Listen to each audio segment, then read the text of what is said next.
नमस्कार। एजुकेशन के इस मंच पर आपका हार्दिक स्वागत और अभिनंदन। हम पढ़ रहे हैं साइकोलॉजी, और साइकोलॉजी में एक बहुत बड़ा सिद्धांत है जहां से आजकल प्रश्न उठा रहे हैं। बालक का जब विकास होता है तो उसमें नैतिक विकास भी होता है, सामाजिक विकास भी होता है, और हमने मनोलैंगिक विकास भी पढ़ा है। अब बात कर रहे हैं मनोसामाजिक विकास के सिद्धांत की। तो ये सिद्धांत किसने दिया? यहाँ से प्रश्न आजकल के पेपरों में बड़ा पैटर्न है, तो ज़्यादा समय न लगे इसलिए बोर्ड पर पहले से इनको छाप दिया गया है ताकि समय न लगे। आपको सिर्फ क्या करना है, समझना है और स्क्रीनशॉट लेना है। एरिक्सन का मनोसामाजिक सिद्धांत, पहला ही प्रश्न यहाँ से बनता है मनोसामाजिक सिद्धांत किसका है, तो आपको उत्तर देना है एरिक्सन का है।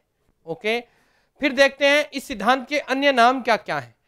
कहता है कि मनुष्य का जो जीवन होता है ना, वो हमेशा दो चीजों पे चलता है, सकारात्मक और नकारात्मक, है ना, ऋणात्मक और धनात्मकता पे। उसी आधार पे इसका क्या दिया गया है, सिद्धांत को बनाया गया है। तो देखिए, जीवन विस्तार सिद्धांत, पूरे जीवन आदमी में सफलता और असफलता, ऋणात्मकता और धनात्मकता, सकारात्मकता और नकारात्मक, इसीलिए इस सिद्धांत का नाम है जीवन विस्तार सिद्धांत। दूसरा है पहचान का संकट काल, मनुष्य सारी जिंदगी अपनी पहचान बनाने के लिए निकाल देता है और प्रयास करता रहता है अंत समय तक। तो ध्यान रखिए, इसका नाम है पहचान संकट काल। फिर है अन्यता की खोज, ये ध्यान रखिएगा, इंपॉर्टेंट है। अन्यता को आइडेंटिटी बोलते हैं, मैंने लिख दिया है, आप लिख लीजिएगा।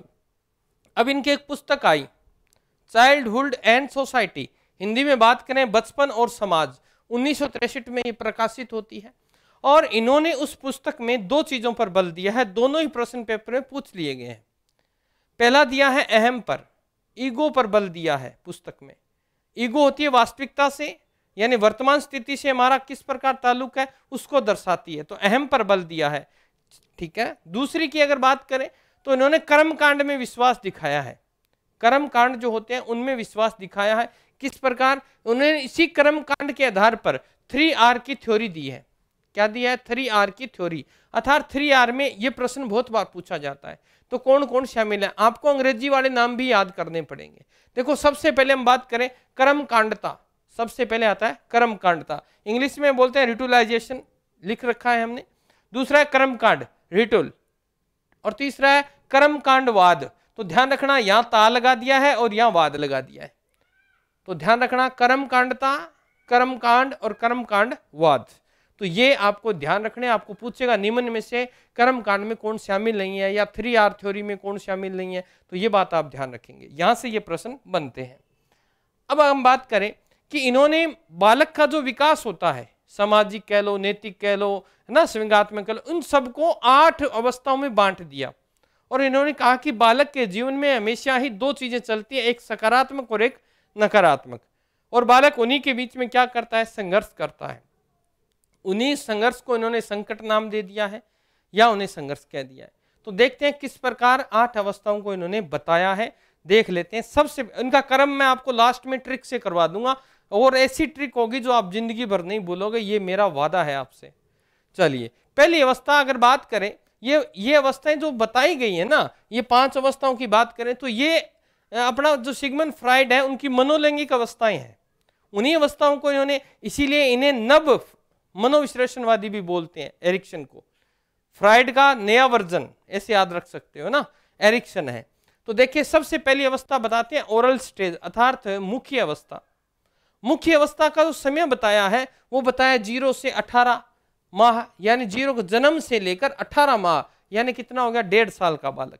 और ये कहता है इस अवस्था में बालक के अंदर जो संघर्ष पैदा होता है वो कौन सा होता है, विश्वास बनाम अविश्वास। कैसे? जैसे बालक क्या होता है, इस अवस्था में माता पिता से ज्यादा संपर्क में है, और माता पिता अगर बालक पर क्या दिखा रहे हैं, विश्वास दिखा रहे हैं, तो बालक में सकारात्मकता आती है।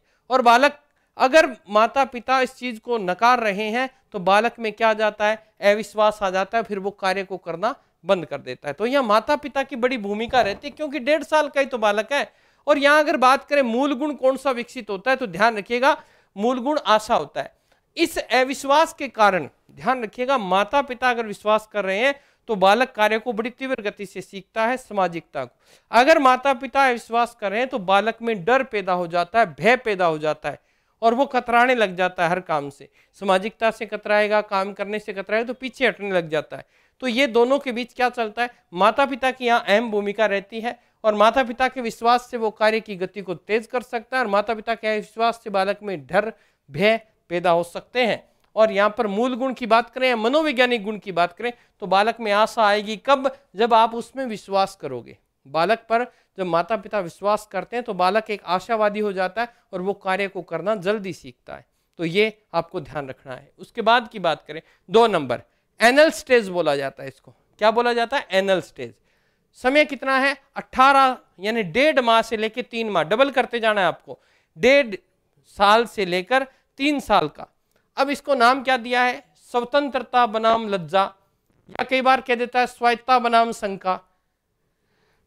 ये देखो, यहां अगर माता पिता बालक को स्वतंत्र छोड़ दें, उसे कार्य करने के लिए दिए जाए कि तू अपना काम अपने आप कर भाई, तू कपड़े पहनना सीख ले, खाना खाना सीख ले, आप उसे डांटेंगे नहीं, तो बालक में एक ध्यान रखना, एक बड़ा ही मोटिव होता है बालक, वो अपने कार्य को क्या करता है? अपने आप करना सीख जाता है। तो यहां ध्यान रखिएगा, स्वतंत्रता या स्वायत्ता बालक खुद, माता पिता ही निर्भर करते हैं। बालक को कार्य करने को दिया जाए, उनमें विश्वास, क्योंकि पहले हमने विश्वास दिखाए तो बालक की एक्टिविटीज तो तेज होगी। अगर आपने बालक को डांट दिया, तुझे कपड़े सही ढंग से नहीं पहनने आते, खाना ढंग से नहीं खाना आता, तो बालक में क्या आ जाएगी? लज्जा आ जाएगी, शंका, उसे भय रहेगा कि मैं कहीं गलत न कर दूं, अगर गलत कर दिया तो मेरी बेइज्जती हो जाएगी। तो ध्यान रखिएगा 3 वर्ष का बालक है, परंतु यहां पर विकास क्या हो रहा है? तो ध्यान रखिएगा, अगर आप उस बालक को डांटते हैं, डपटते हैं, तो उसे शंका रहने लग जाती है, संदेह रहने लग जाता है, यानी इसे संदेह की अवस्था भी बोल सकते हैं आप। तो यहाँ बालक को क्या रहने लग जाएगा कि मैं ये काम करूंगा तो हाय गलत हो गया तो पापा मारेंगे। तो ध्यान रखना, यहाँ बालक को डांटना नहीं है, उसे स्वतंत्र रूप से कार्य करने के लिए छोड़ दिया जाए। तो यहाँ कौन सा गुण, मनोवैज्ञानिक गुण या मूल गुण विकसित होता है? तो इच्छा, क्योंकि हर बालक इस अवस्था में, देखिए 3 वर्ष का बालक है, इसमें जिज्ञासा की प्रवृत्ति होती है, ये हर कार्य को जानना चाहता है कि वो क्या है। तो बालक को अगर आप स्वतंत्र छोड़ेंगे तो वो कार्य करने के लिए आगे बढ़ेगा, उसकी इच्छा होगी, तो बालक मोटिवेट होता जाएगा, और इससे बालक में सामाजिकता या नैतिकता की बात करें बड़ी जल्दी विकसित होती है। तीसरी अवस्था देखें, लैंगिक अवस्था, है ना, लेटेंसी जिसे हम बोलते हैं, लैंगिक अवस्था जो होती है उसके अंदर क्या होते हैं? इस अवस्था के अंदर बालक देखो 3 से 5 वर्ष की है, इस अवस्था के अंदर माता पिता से प्रभावित होकर, क्योंकि यहाँ देखो 3 से 5 का है, तो हम ये बोल सकते हैं कि स्कूल जाने से पहले किए जाए, और आजकल तो यहाँ से प्राइमरी स्कूल स्टार्ट हो गए, नर्सरी वगैरह। तो यहाँ बालक क्या करता है? पहल करता है, कार्य को करना शुरू कर देता है। अगर वो कार्य कर रहा है और आपने, माता पिता ने पहल कर रहा है, किसी कार्य को सीख रहा है, तो आपने अगर उसे डांट दिया तो उसमें क्या आ जाएगा? अपराध बोध आ जाएगा, नकारात्मकता आ जाएगी, वो हमेशा सकारात्मक नकारात्मकता में उलझा रहता है, ये बात आप ध्यान रखेंगे। तो यहाँ पर वो क्या करता है? पहल करता है, अर्थात अन्वेषण की प्रवृत्ति होती है, हर चीज को खोजना चाहता है वो। तो यहाँ पर खोजना चाहता है, तो यानी खोजेगा तो नई नई चीजें सीखेगा, पहल करेगा किसी चीज की। अगर उसी समय माता पिता ने उसको डांट दिया, डपट दिया, तो ध्यान रखना बालक में क्या पैदा हो जाता है? अपराध बोध। वो सोचता है कि मैं कोई काम करूंगा तो मुझे मार पड़ेगी, गलत हो गया तो मार, नहीं, ऐसा नहीं। बालक को हमेशा मोटिवेट करना है सकारात्मकता की तरफ। तो देखें यहाँ कौन सा हक उद्देश्य है, मनोवैज्ञानिक गुण कौन सा है? उद्देश्य। क्योंकि बालक किसी भी कार्य को करना जब सीखता है तो वो उद्देश्य के बिना, अगर वो यहाँ से चल के दूसरे कमरे में जा रहा है तो उसका कोई ना कोई उद्देश्य है, वो पेन उठा रहा है तो उसका कोई ना कोई उद्देश्य है, यानी किसी भी काम को करता है तो हर कार्य के पीछे एक उद्देश्य छिपा होता है, जिसे स्टिमुलस बोला जाता है। फिर देखो सुप्तावस्था, बड़ी बात पूछी जाती है, नीलीनावस्था बोल सकते हैं इसे। इस अवस्था में कहते हैं काम शक्ति बिल्कुल भी क्या होती है? शून्य होती है, फ्राइड के अनुसार। तो ये कहता है सुप्त अवस्था, जिसका समय 6 से 12, यानी हम बाल्यावस्था इसको बोल सकते हैं। तो ये बात आप ध्यान रखेंगे। यहाँ पे देखो परिश्रमशीलता, उद्यमिता और हीन भावना, ये बताया। कई बार उद्यमिता भी आ जाता है। उद्यमिता होता है उद्योग धंधों में, यानी मेहनत करने वाला काम होता है, सीधा सा हम कहना चाहे। उद्यमिता का अर्थ है तैयार है, उद्यमित तैयार रहना, मिता यानी कार्य को करने के लिए क्या रहता है? तैयार रहता है। तो इसीलिए इसका नाम क्या दे दिया? परिश्रमशीलता, क्योंकि बालक 6 से 12 वर्ष का हो चुका है और ये बालक अब क्या करेगा? इसमें पहल करने का गुण आ गया ना ऊपर वाले में, परंतु अब पहल तो कर रहा है, परंतु नवीन कौशल भी तो अर्जित करेगा। नवीन कौशल जब अर्जित करेगा तो उसे क्या करनी पड़ेगी? परिश्रम, मेहनत करनी पड़ेगी।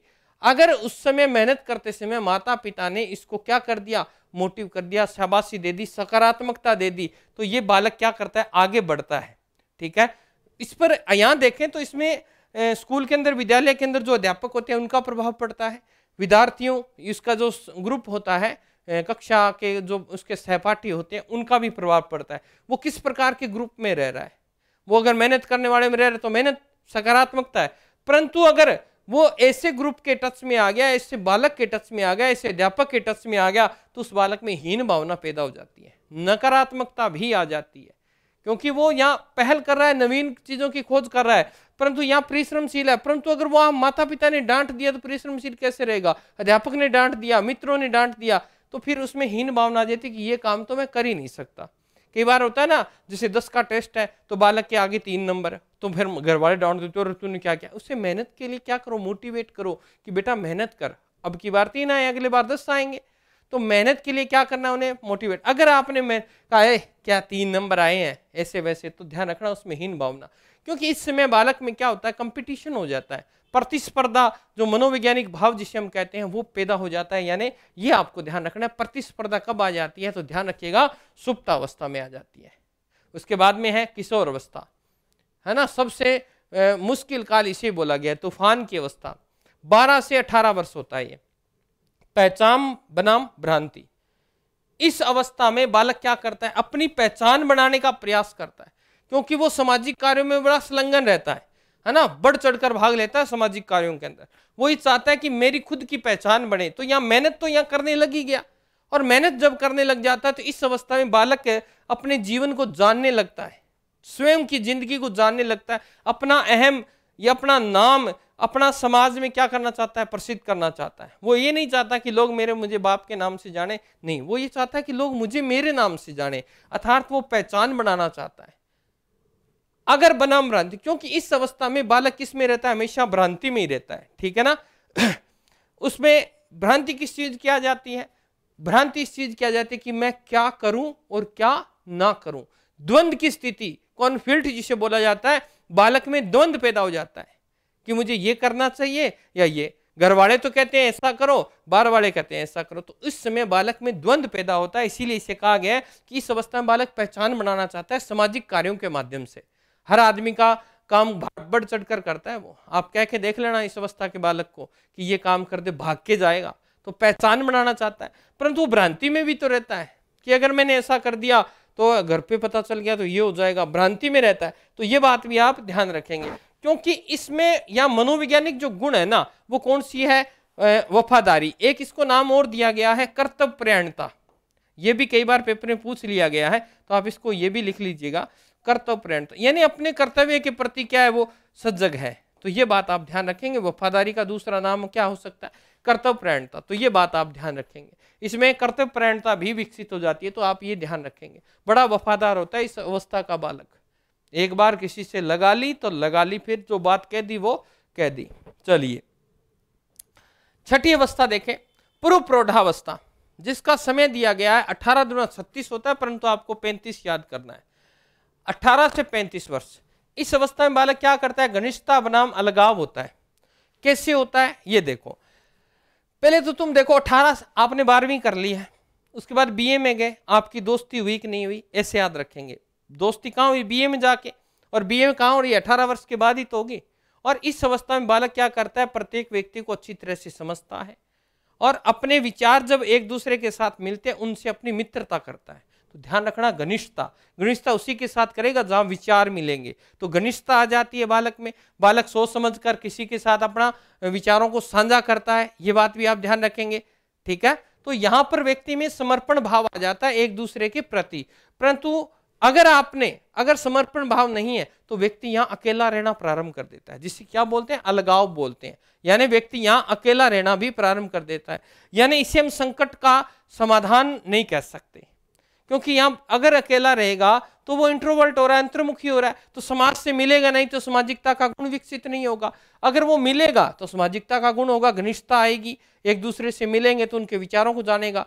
तो ध्यान रखिएगा, ये घनिष्ठता जरूरी है बालक में।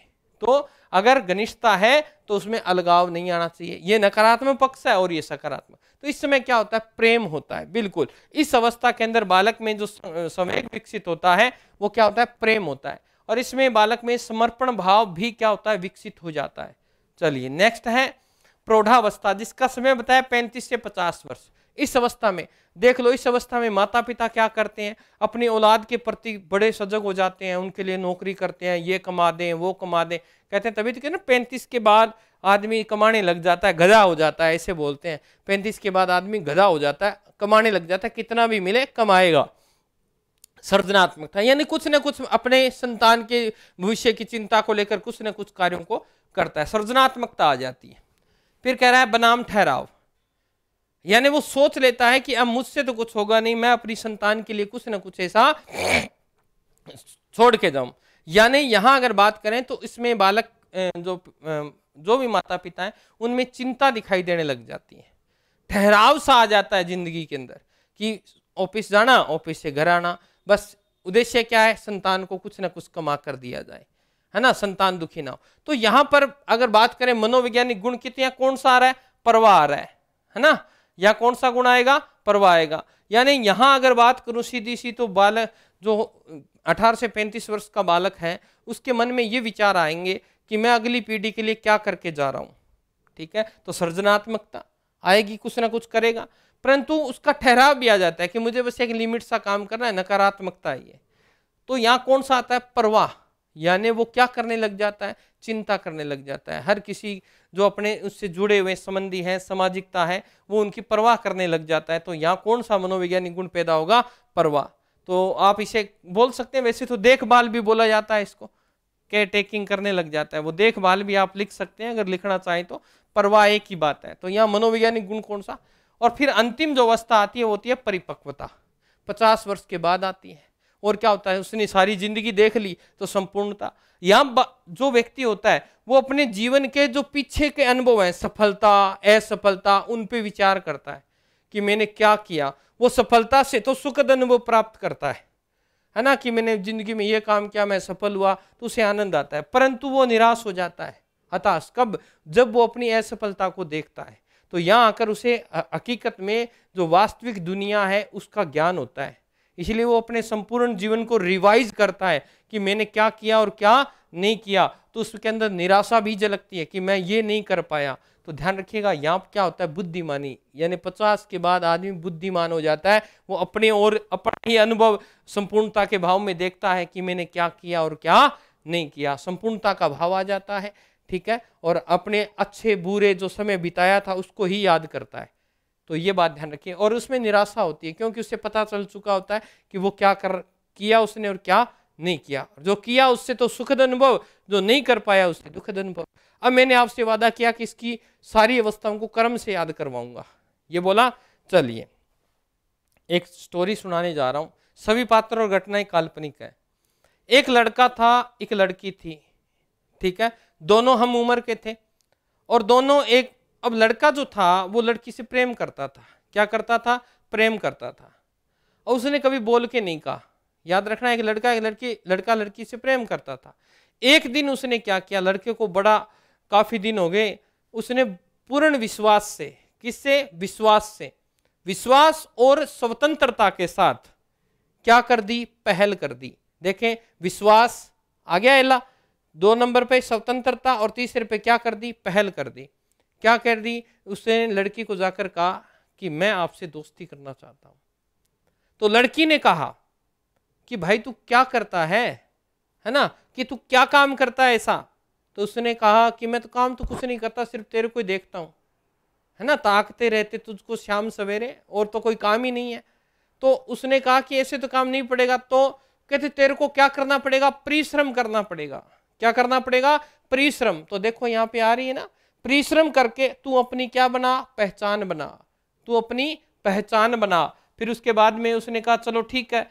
तो फिर क्या होगा, उसने कहा कि पहचान जैसे ही बनाएगा तो देखो अपनी घनिष्ठ मित्रता हो जाएगी। क्या हो जाएगी, घनिष्ठ मित्रता। जब तेरा नाम हो जाएगा, तू पहचान बना लेगा तो घनिष्ठ मित्रता हो जाएगी। तो फिर उससे क्या होगा, फिर तू नई चीजों का सृजन करना, तू अपने लिए घर बनाना, और उससे हमारा जीवन क्या हो जाएगा, संपूर्ण हो जाएगा। अब ट्रिक को दोबारा रिपीट करते हैं। एक लड़का था, ये इरेक्शन के मनोसामाजिक विकास सिद्धांत की जो अवस्थाएं हैं 8, उनको एक ट्रिक के माध्यम से पिरोया गया है। एक बार आप देखेंगे, पीछे देखो, यहां कहां गया, पीछे। तो ये आपको दिख रही होगी 8 अवस्थाएं। तो इन 8 अवस्थाओं की ट्रिक है। एक लड़का था, एक लड़की थी, लड़का प्रेम करता था, लड़की को पता नहीं था। तो लड़के ने एक दिन क्या हुई, विश्वास से और स्वतंत्रता से पहल कर दी और लड़की को कहा कि मैं तुमसे दोस्ती करना चाहता हूं। तो लड़की ने कहा तू करता क्या है, तो उसने कहा मैं तो कुछ नहीं करता। तो लड़की ने कहा कि तू परिश्रम कर, और परिश्रम करके अपनी क्या बना, पहचान बना, पहचान बना। फिर क्या होगा, तो उसने कहा कि फिर ये होगा, लड़की ने बताया पहचान बनाएगा तो तेरे पास क्या आएंगे, पैसे आएंगे ना, और उन पैसों से अपनी क्या हो जाएगी, घनिष्ठ मित्रता हो जाएगी, है ना, क्या हो जाएगी, घनिष्ठता आएगी। तू काम करेगा तो घनिष्ठता आएगी। फिर क्या होगा, तो कहेगी कि जब पैसे आ जाएंगे तो क्या करेंगे, सर्जन करेंगे, नई नई चीजें बनाएंगे, मकान बनाएंगे, उससे हमारा जीवन क्या हो जाएगा, संपूर्ण हो जाएगा। तो ये थी इरेक्सन के मनोसामाजिक विकास सिद्धांत की 8 अवस्थाओं की ट्रिक। याद कर लेना, 2-4 बार रिपीट करोगे याद हो जाएगी, ठीक है। तो ये था हमारा मनोलैंगिक विकास सिद्धांत। मिलेंगे नए टॉपिक के साथ, तब तक स्वस्थ रहें, मस्त रहें। जय राजस्थान, जय भारत।